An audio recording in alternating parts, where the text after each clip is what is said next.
हरे Krishna everyone, मैं दिनेश आपका भाई आपका दोस्त स्वागत करता हूं आप सभी का हमारे यूट्यूब चैनल एनसीई क्लासेस में।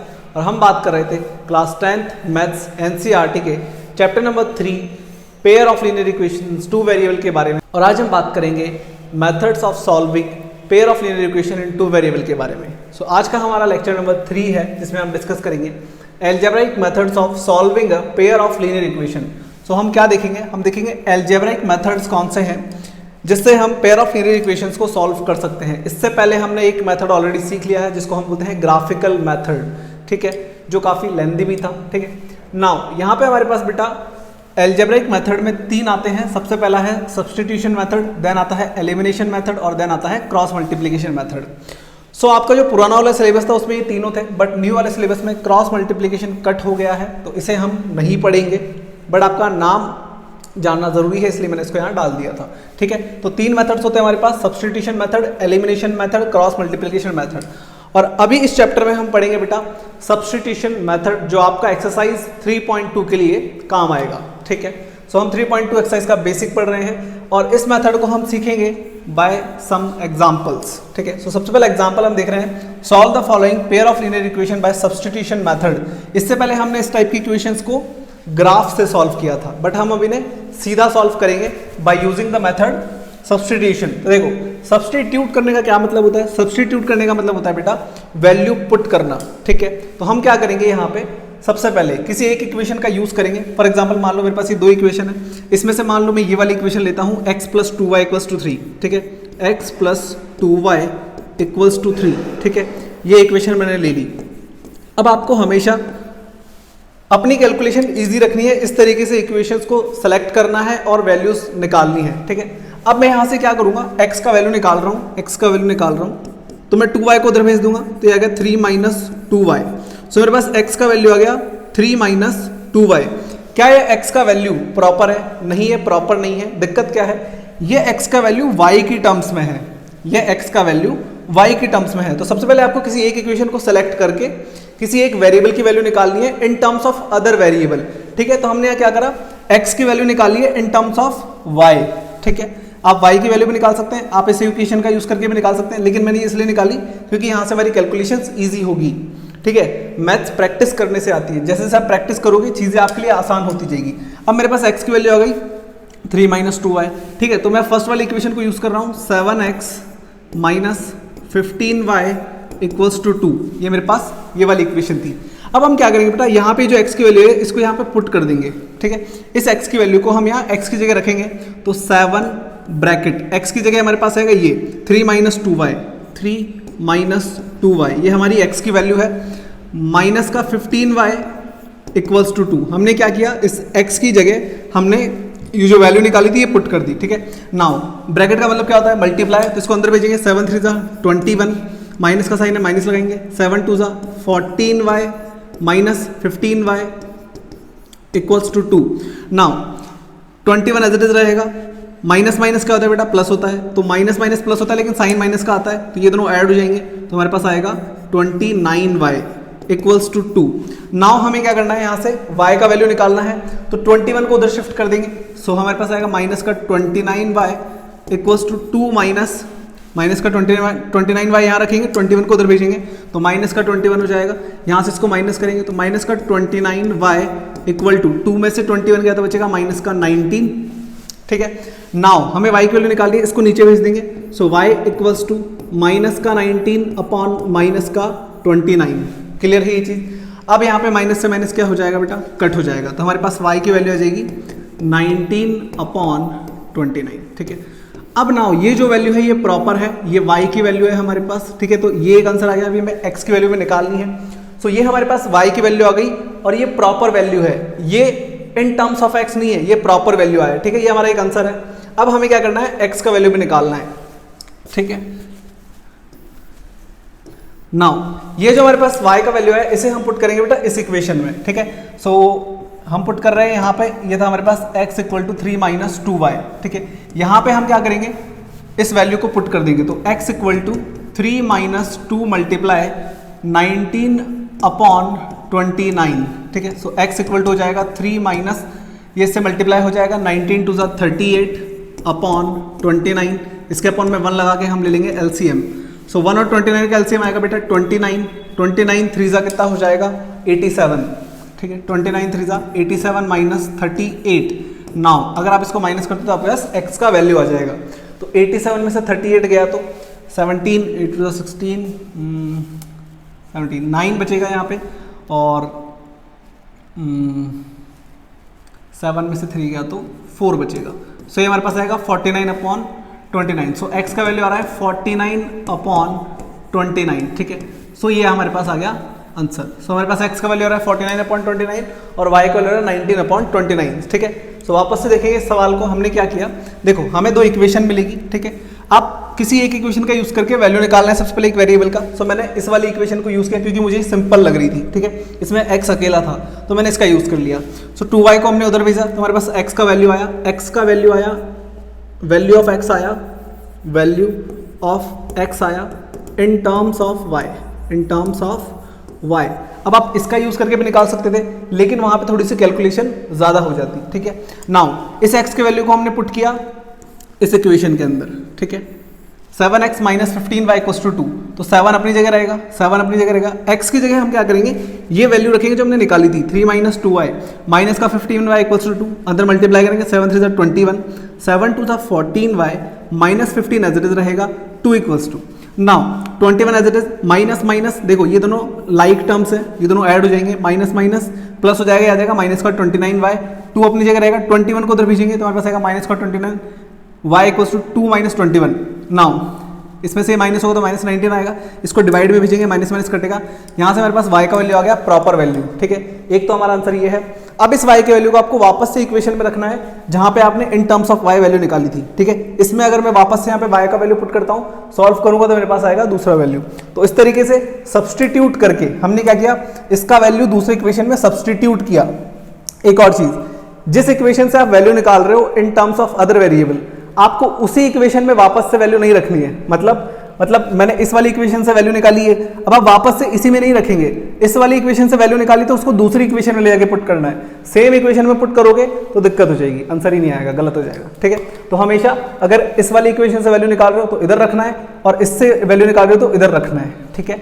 और इस तरीके से आपका ये सॉल्व हो जाएगा। चलो इसे राइट डाउन करो, देन देखते हैं हमारा एग्जाम्पल नंबर 2। सो नेक्स्ट लेते हैं हम हमारा question number 2, example second. Aftab tell his daughter,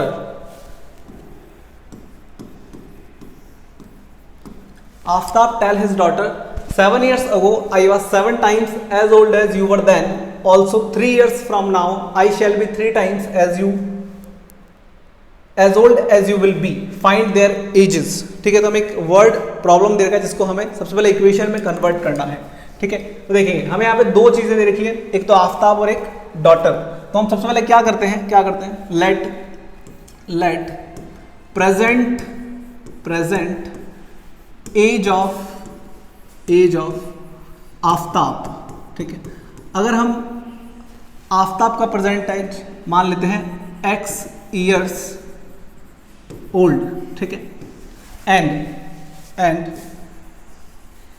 as of daughter, present age of daughter be y years old, ठीक है। हमने मान लिया आफ्ताब की एज x है और उसकी डॉटर की प्रेजेंट एज y है। अब ये हमें क्या बोल रहा है, 7 ईयर्स अगो। 7 ईयर्स अगो का क्या मतलब है बेटा, 7 ईयर्स अगो का मतलब है पीछे, 7 साल पहले। तो 7 साल पहले देखो दोनों के दोनों 7 साल छोटे हो जाएंगे। मान लो कोई इंसान अभी 20 साल का है तो मैं बोलूँ कि 7 साल पहले इसकी एज क्या होगी, तो आप क्या करोगे, इसमें से 7 माइनस कर दोगे तो ये आ जाएगा 13, ठीक है। इसी तरीके से हम क्या करेंगे, यहाँ पे इनकी जो प्रेजेंट एज है वो क्या है x और y, तो इसमें से हम क्या करेंगे 7 माइनस कर देंगे। सो यहाँ पे हम लिखेंगे 7 ईयर्स अगो, ठीक है। 7 ईयर्स अगो क्या होगा, आफ्ताब जो है वो 7 ईयर्स छोटा हो जाएगा। सो x माइनस 7, ये किसकी एज है, आफ्ताब की। आफ्ताब की प्रेजेंट एज x है, उसमें से माइनस कर देंगे 7 ईयर्स अगो। ये बोल रहा है 7 years ago I was 7 times, कितना है 7 टाइम्स है, किसका 7 टाइम्स है, उसकी बेटी की एज का। सो y माइनस 7, उसकी बेटी भी 7 ईयर्स छोटी हो जाएगी, ठीक है। नाउ यहाँ पे हम इसको कर लेंगे simplify, x minus 7 equal to, ये अंदर मल्टीप्लाई हो जाएगा 7y माइनस 7 7 जा 49, क्लियर है। 7 को मैं इधर भेज रहा हूँ, सो x इक्वल टू ये हो जाएगा बेटा मेरे पास 7y माइनस का 49, ये तो अपनी जगह रहेगा, 7 उधर जाके प्लस का 7 हो जाएगा। सो यहाँ से हमारे पास आएगा x इक्वल टू 7y, ये इसमें से माइनस हो जाएगा तो यहाँ बचेगा 42, ठीक है। ये जो मेरे पास आया बेटा इसे मैं बोल रहा हूँ इक्वेशन नंबर, इसे मैं डाल रहा हूँ इक्वेशन नंबर 1, ठीक है, क्लियर है ये चीज। इसे हम डाल रहे हैं इक्वेशन नंबर 1। ये हमारी फर्स्ट सिचुएशन थी 7 इयर्स अगो की। नाउ ये हमें क्या बोल रहा है, आगे क्वेश्चन पढ़ेंगे। ऑल्सो 3 इयर्स फ्रॉम नाउ, आज से 3 साल बाद, ठीक है। सो 3 इयर्स लेटर, ठीक है, 3 साल बाद।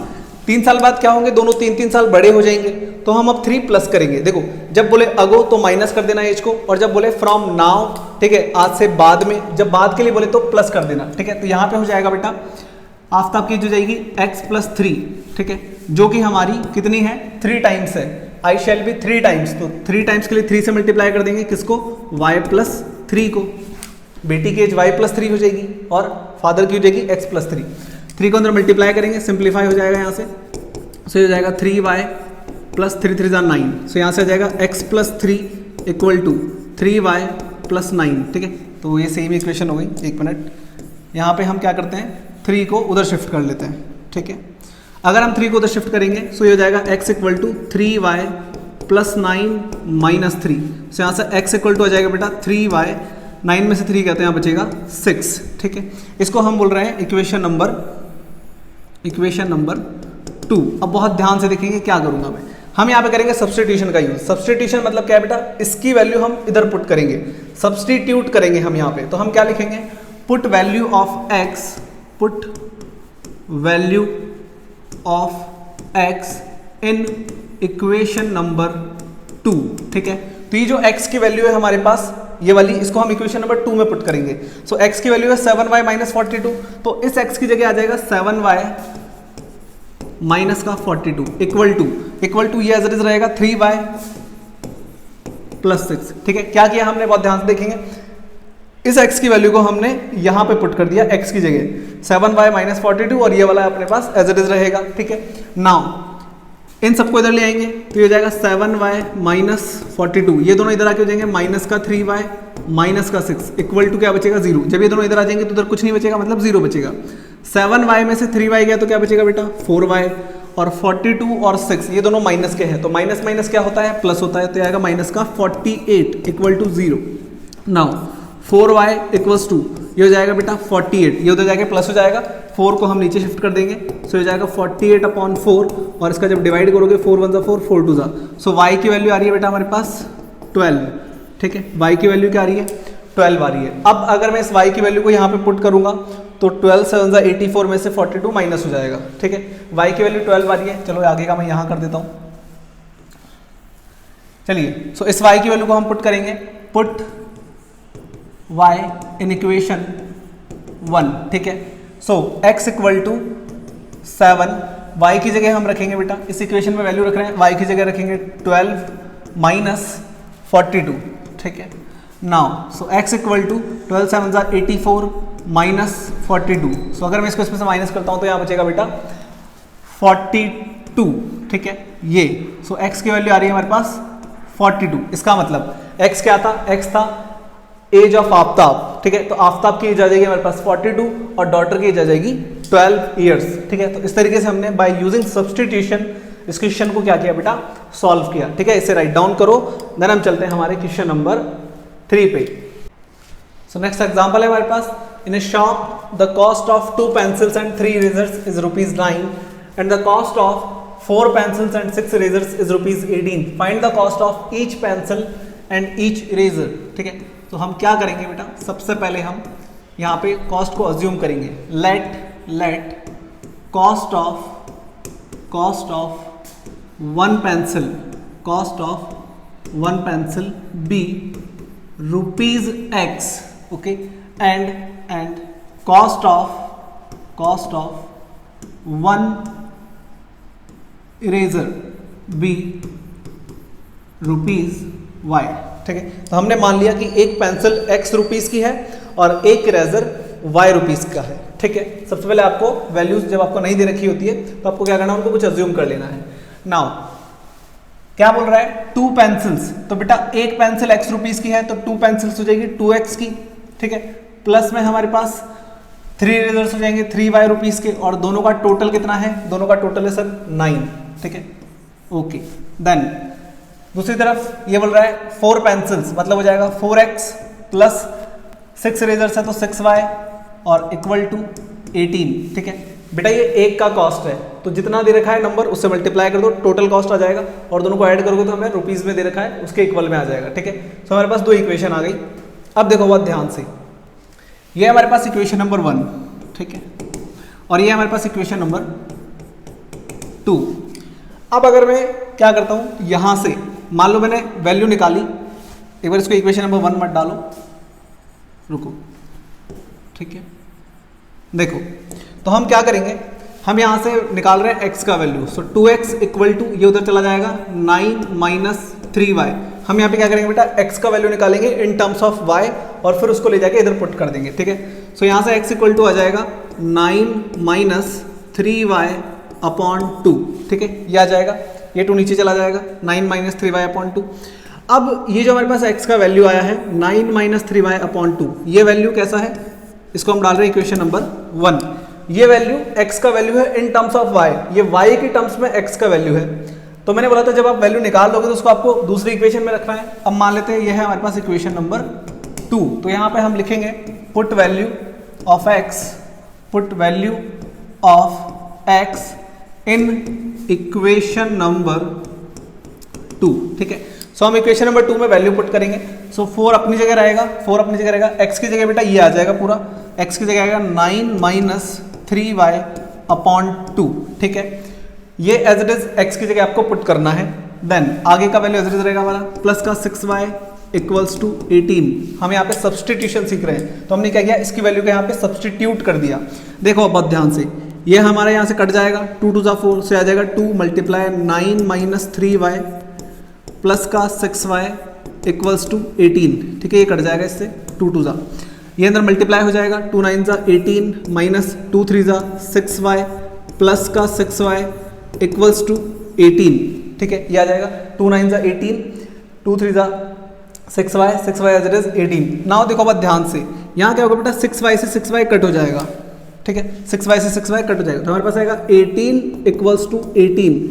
अब देखो हम क्या करते हैं, यहाँ पे xy की वैल्यू निकालते हैं, लेकिन यहाँ तो y ही कट हो गया, और जब y ही कट हो गया तो मेरे पास y की वैल्यू नहीं आएगी, तो फिर x की भी नहीं आएगी, मतलब हमारे पास दोनों की वैल्यू आई नहीं रही। बट हमारे पास क्या आ रहा है, 18 इक्वल टू 18।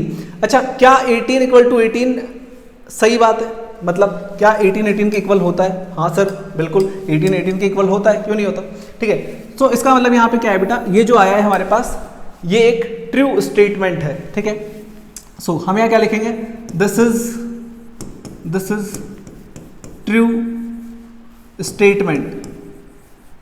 ठीक है, ये एक ट्रू स्टेटमेंट है, और जब भी आपके पास इस तरीके से ट्रू स्टेटमेंट आएगा मतलब आपकी वो जो दोनों इक्वेशंस है बेटा वो कोइंसाइड लाइंस बनाएगी।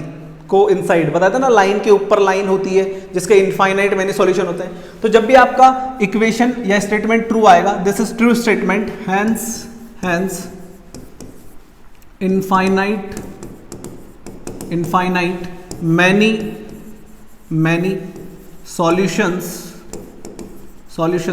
पॉसिबल।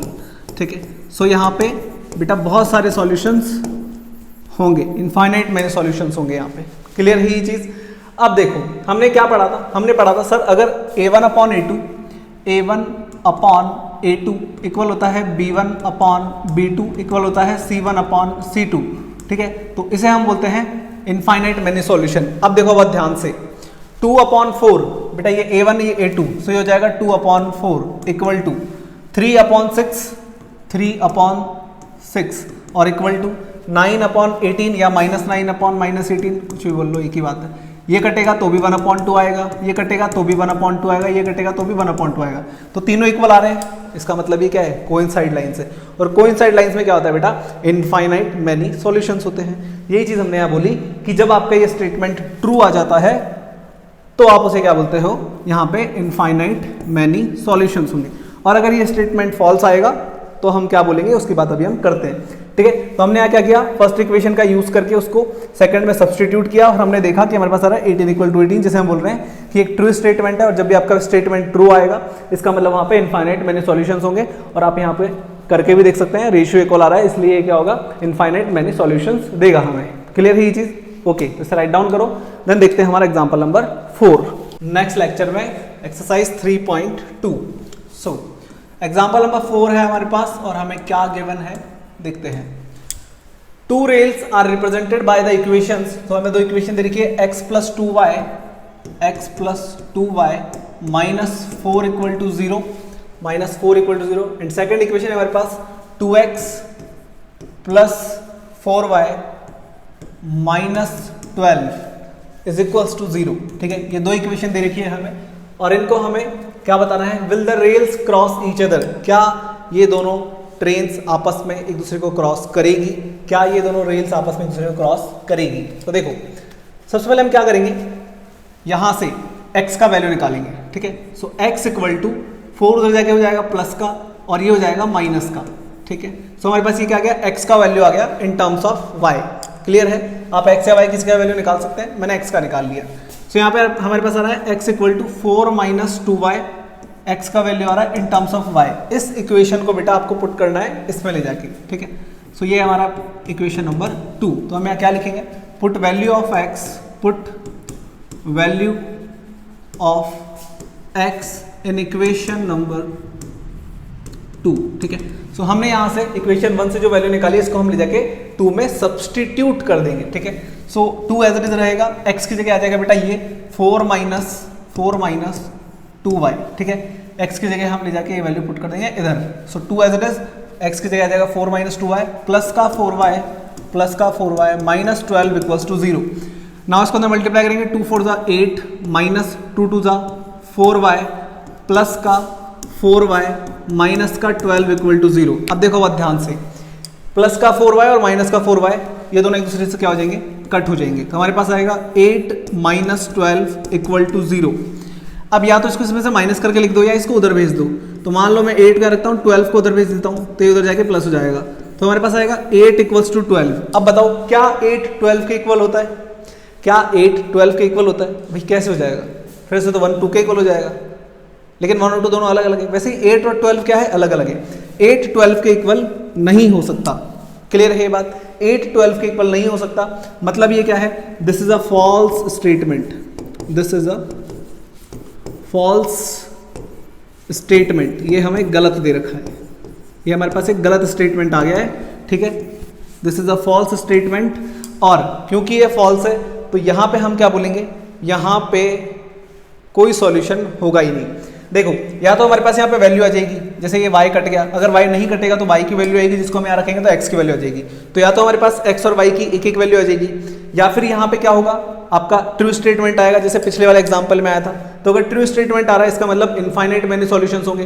तो या तो यूनिक सॉल्यूशन होगा, x और y की एक एक वैल्यू होगी, या फिर अगर ट्रू स्टेटमेंट आ रहा है तो इनफाइनाइट मैनी सॉल्यूशंस होंगे। और तीसरा केस क्या होता है, अगर ये दोनों नॉट इक्वल आ रहे हैं, अगर हमारे पास फॉल्स स्टेटमेंट आ रहा है इसका मतलब नो सॉल्यूशन पॉसिबल। तो यहाँ पे कोई भी सॉल्यूशन पॉसिबल नहीं होगा। ठीक है बेटा, क्लियर है ये चीज। सो यहाँ पे इसका कोई सॉल्यूशन नहीं होगा। सो यहाँ पे हमने 4 एग्जांपल्स के थ्रू क्या समझा कि सब्स्टिट्यूशन मेथड को कैसे यूज कर सकते हैं हम 2 पेयर ऑफ लीनियर इक्वेशंस को सॉल्व करने के लिए। क्लियर है ये चीज, तो इसे राइट डाउन करो। देन मिलते हैं आपसे नेक्स्ट लेक्चर में और बात करेंगे सॉल्यूशंस ऑफ एक्सरसाइज 3.2 के ऊपर। अभी के लिए इतना ही, bye bye, have a good day.